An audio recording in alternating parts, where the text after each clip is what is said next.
7 अक्टूबर 2025। पहला पाठ।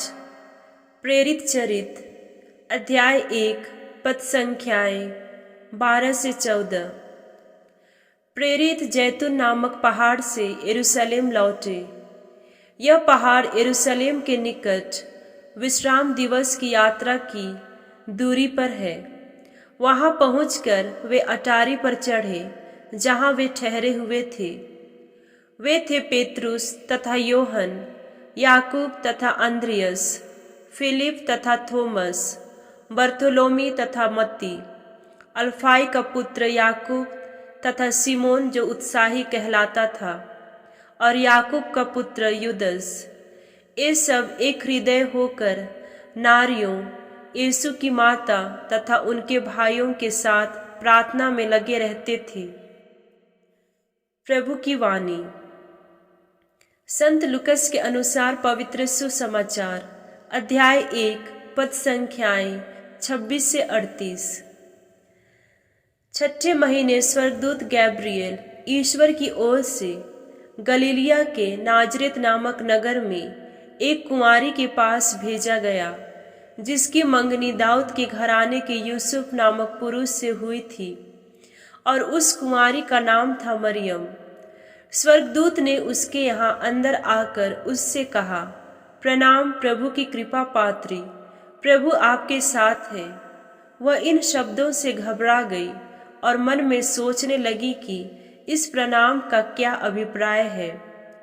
तब स्वर्गदूत ने कहा, मरियम डरिए नहीं, आपको ईश्वर की कृपा प्राप्त की है। देखिए, आप गर्भवती होंगी, पुत्र प्रसव करेंगी और उसका नाम यीशु रखेंगी। वह महान होंगे और सर्वोच्च प्रभु पुत्र कहलाएंगे। प्रभु ईश्वर उन्हें उनके पिता दाऊद का सिंहासन प्रदान करेगा। वह याकूब के घराने पर सदा सर्वदा राज्य करेंगे और उनके राज्य का अंत नहीं होगा। पर मरियम ने स्वर्गदूत से कहा, यह कैसे हो सकता है? मेरा तो पुरुष से संसर्ग नहीं है। स्वर्गदूत ने उत्तर दिया, पवित्र आत्मा आप पर उतरेगा और सर्वोच्च प्रभु की शक्ति की छाया आप पर पड़ेगी। इसलिए जो आपसे उत्पन्न होंगे वह पवित्र होंगे और ईश्वर के पुत्र कहलाएंगे। देखिए, बुढ़ापे में आपकी कुटुंबनी एलिजाबेत के भी पुत्र होने वाला है। अब उसका जो बांझ कहलाती थी, छठा महीना हो रहा है, क्योंकि ईश्वर के लिए कुछ भी असंभव नहीं है। मरियम ने कहा, देखिए, मैं प्रभु की दासी हूँ, आपका कथन मुझ में पूरा हो जाए। और स्वर्गदूत उसके पास से चला गया। प्रभु का पवित्र सुसमाचार। मनन चिंतन। रोजरी की माता का पर्व कलीसिया के सबसे प्रेरक पर्वों में से एक है। यह तुरंत हमारे विचार को माता मरियम और उनकी सबसे लोकप्रिय आम प्रार्थना माला विनती की ओर ले जाता है। पर्व को इतना लोकप्रिय और शक्तिशाली बनाने के लिए इसकी ऐतिहासिक पृष्ठभूमि एक महत्वपूर्ण भूमिका निभाती है। 7 अक्टूबर 1571 को एक समूह की सेना ने तुर्की की नावी सेना को हराया था।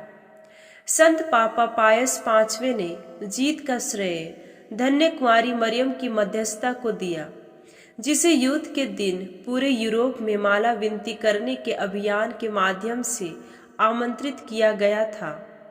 यह ख्रिस्तीय देशों की एक ऐतिहासिक जीत थी, क्योंकि तुर्की साम्राज्य ख्रिस्तीय दुनिया विशेषकर यूरोप के लिए खतरा था। यदि तुर्की सेना को युद्ध जीतती तो यूरोप का सांस्कृतिक धार्मिक चेहरा पहले जैसा नहीं होता। तब से माला विनती के माध्यम से मरियम की भक्ति दूर दूर तक बढ़ी है। लोगों ने ईश्वर की शक्ति का अनुभव किया है और रोजरी की माता मरियम के माध्यम से चमत्कारी अनुग्रह प्राप्त किया है।